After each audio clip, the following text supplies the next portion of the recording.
Had it wired and plumbed in the attic, and when I found out about it, I evicted them. My concern was, should I call law enforcement, or as I did, I cleaned up the mess and threw in the trash and found a new renter. Would there have been a possibility of my having my home or little rent house confiscated or held, or even claimed and had to go through a legal process to try to get it back? Or how would that have handled it? He's saying his renter had a little marijuana garden going in there. Right. And I had a few others come around after over and said, I think I'd have done just like you did, throw it in the trash and find a new rent. So I think, you know, we're all eager to get all the drug money you can and all the criminal element. But for those of us who, particularly like a renter, what kind of risk are we in? Sir, you would be surprised how stringent the guidelines are that my DA uses to confiscate anybody's assets. And let me say this: we have taken rental property that people are dealing and cooking drugs in, and went in and busted the meth lab, busted the drug traffickers. It was rental property, and never one time have we ever even began to file any asset forfeiture against the person renting that property, not one time. If we would, the DA wouldn't take it, because let me say this, and I'll tell you why I know he wouldn't take it. We had a boy in Canadian County that was dealing drugs out of a house his mother gave him, and he was living in the house. His mother gave it to him, and he was cooking meth. He was selling it out of there. He was trafficking it out of there. And when the drug task force busted him, it was his house.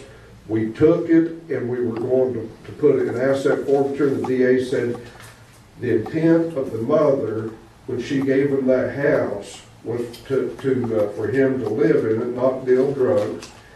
That it was still in the mother's name, and she had never signed the deed over, and the DA didn't file the asset forfeiture, although the boy had, it was his house. He said it was his house. The mother said, yes, I gave it to him. But morally, if we would have took it, we would have been taking assets from the mother, and we would have been right. Legally, it was still in the mother's name. So legally, we could have taken it anyway. The DA said no, we're not even going to entertain the idea of taking it. And I wholeheartedly agreed with it. And that's just this first step in the asset forfeiture process that we go through. That's when we take the asset forfeiture to the DA's office, and we go over all of it and talk about it. The DA, he's either on board or he's not on board. Can we have another question? Sure. From our esteemed state representative. Was not the first time I've ever seen a man have a wrestling match with a potato chip bag. It's the first time I've seen the potato chip bag win. My name's Bobby. I got a question for you, Sheriff. Would you be opposed to, if the funds went to, you had one person in the state that was in charge to look at the funds before they were distributed to see if they were drugs or not drugs, and it went into one pot? Would you be opposed to that? What I'm talking about is if it's, when you forfeit the money and someone says, hey, that's my money, you shouldn't take it, that they could go before one person, and one person could make the decision whether it's their money or not. Would you be opposed to that? Sure, I'd be opposed to it, because it needs to go through the due process. It needs to go through the court. It needs to go be forfeited by a judge, and it needs to be forfeited to the agency that actually took the funds and prosecuted the criminal. Okay. I don't know of any other way. All right, here's the problem. The guy that you got the money from, he wasn't in drugs, but you took his money because you suspected it was drugs. It's going to cost him money to get that money, his own money back. Right. That's my question. Why would we not just set it up where one person could make a decision on that? If the guy's in drugs, he's not going to go up and challenge it anyway. But the guy that's, you took his money, and it wasn't right, he wasn't on drugs, but you just confiscated his money or his house. You're talking about an arbitrator. Basically, one person. Would you be opposed to it? Sure I would, and Mr. Representative, the reason I would be is for the same reason that Senator Lovelace is saying that the asset forfeiture bill is bad. He's saying that there's no due process. Well, there is due process, whether he realizes it or not. Same due process as in any criminal case. We've got to have due process. I'm not comfortable for any one person to make a decision whether or not that person was or wasn't guilty of illegal criminal activity. By the time it gets to that point, if the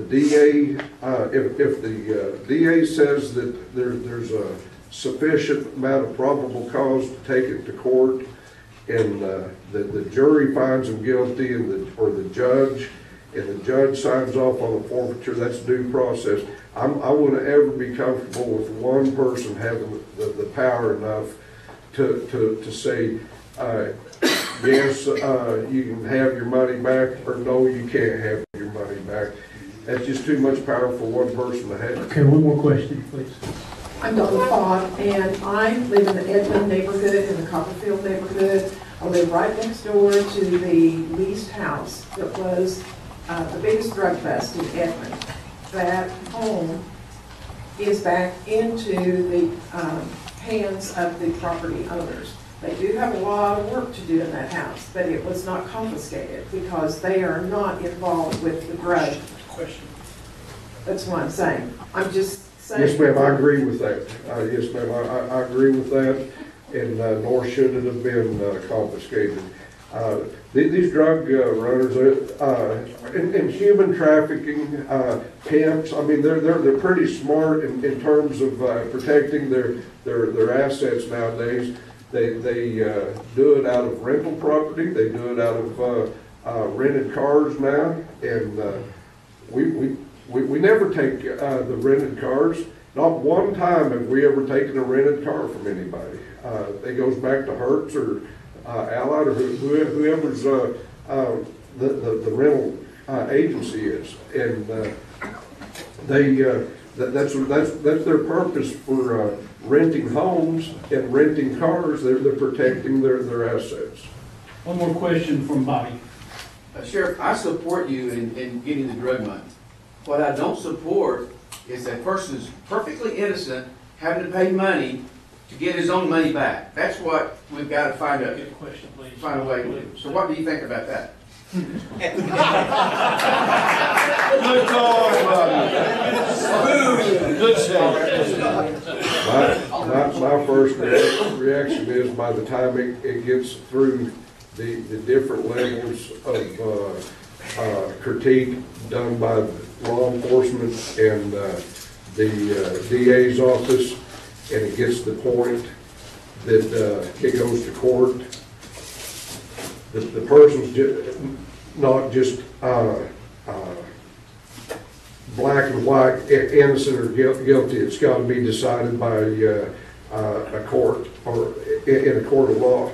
That I can tell you this, and within my own agency it's happened, that we have taken,